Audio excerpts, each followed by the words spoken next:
In the name of the Father, the Son, and the Holy Spirit.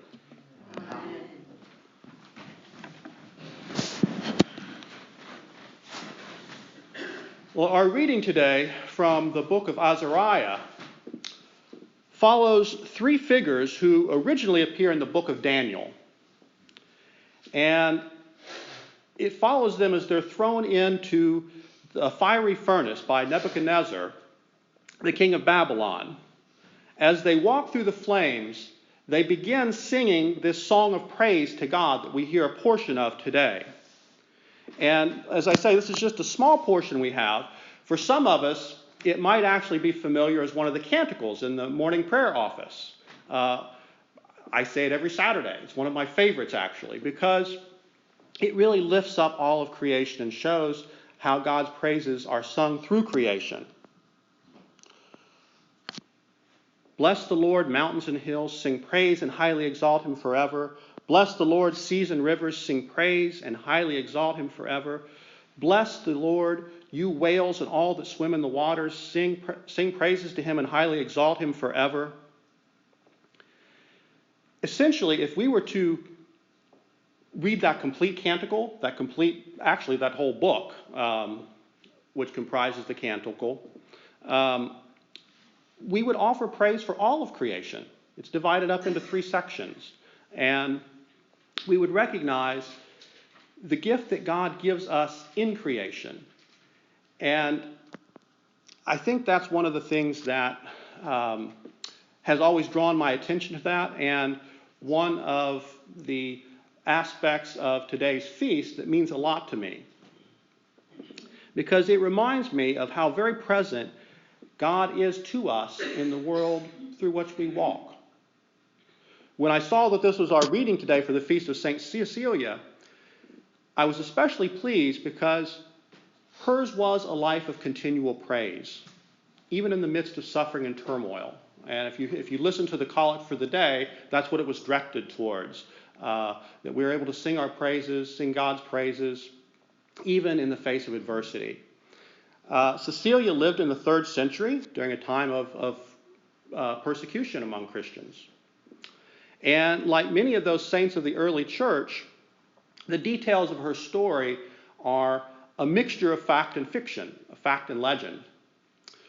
But generally, Cecilia's martyrdom and many of the details of her life are considered historical fact. She was a real person, we believe, and she lived in 3rd century Rome. She's thought to have been born to a noble Roman family, and from a very young age was quite pious in her faith. She took a vow of chastity, but was nonetheless promised in marriage by her father to a pagan nobleman named Valerian.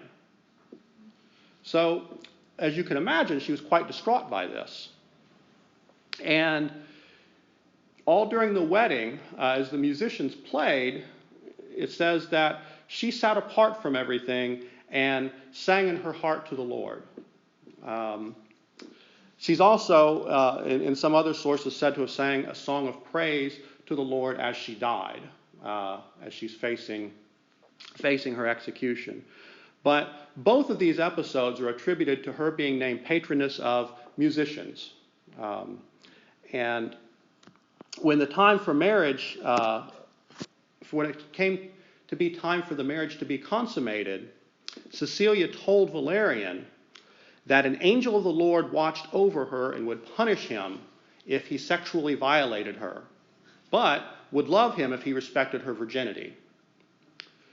So when Valerian asked to see the angel, Cecilia told him that he could see the angel if he would go to the 3rd milestone of the Via Appia and be baptized by Pope Urban.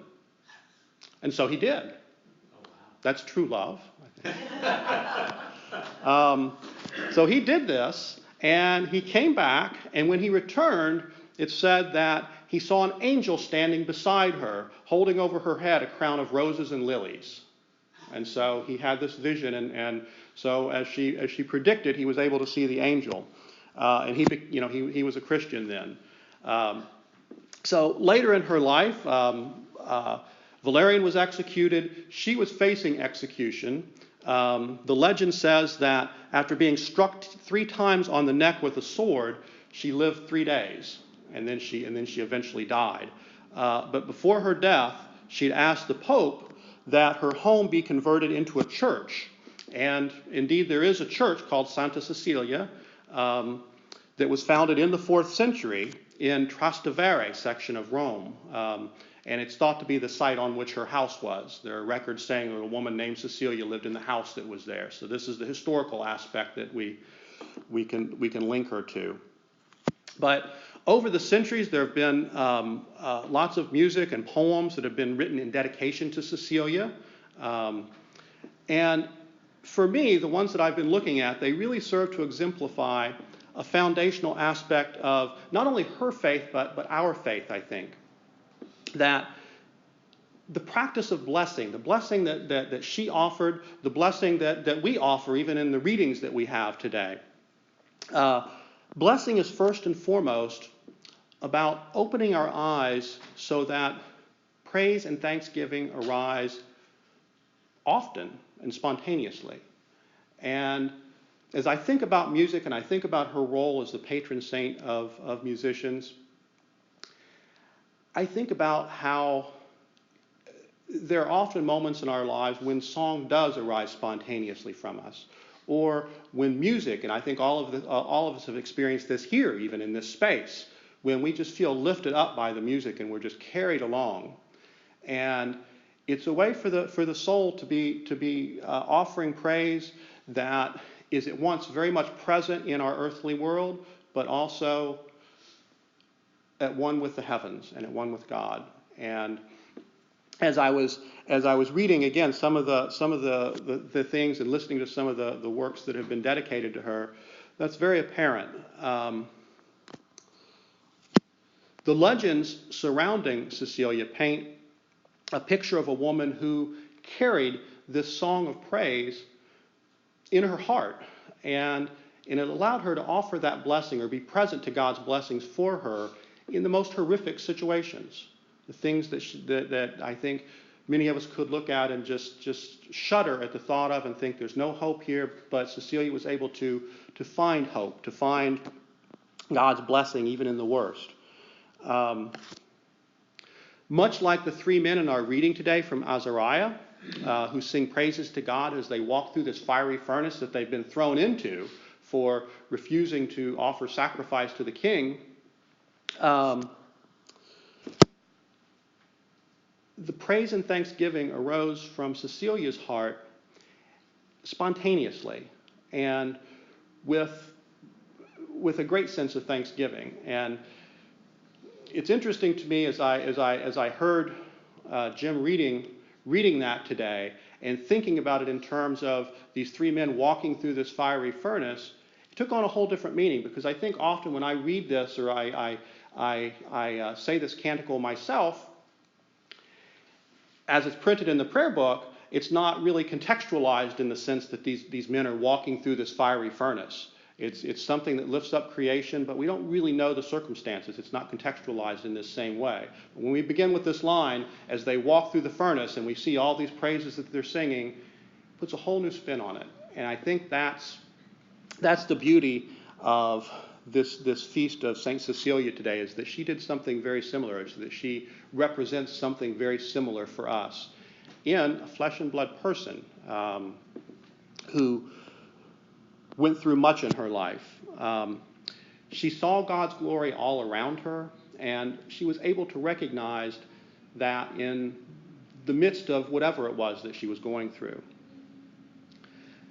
Our song, our praises, come from that part of ourselves that knows that we are in the midst of God's glory. When I say sometimes we have those moments when we wake up and there's a song in our heart and we wake up whistling, or I had a roommate who I would often hear him whistling in the mornings during seminary.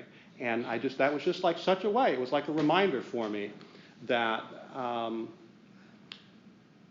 that I'm in the midst of God's beautiful creation, that there's something to give thanks for. And Cecilia does that for me. But God's glory is all around us. And as we open our eyes and our hearts to accept God's love in the beauty of creation, I feel that that's one of those moments that, whether or not literally a song comes from our heart, it's there. We can feel it inside of ourselves. Even if nothing's actually coming out of our mouths, there's some days when there's just that music in my heart. So, Cecilia's songs of praise and thanksgiving, just as ours, are a response to God's grace to us. I talk a lot about our response to God's love, and song and gratefulness is, to me, the primary mode of that expression, that response.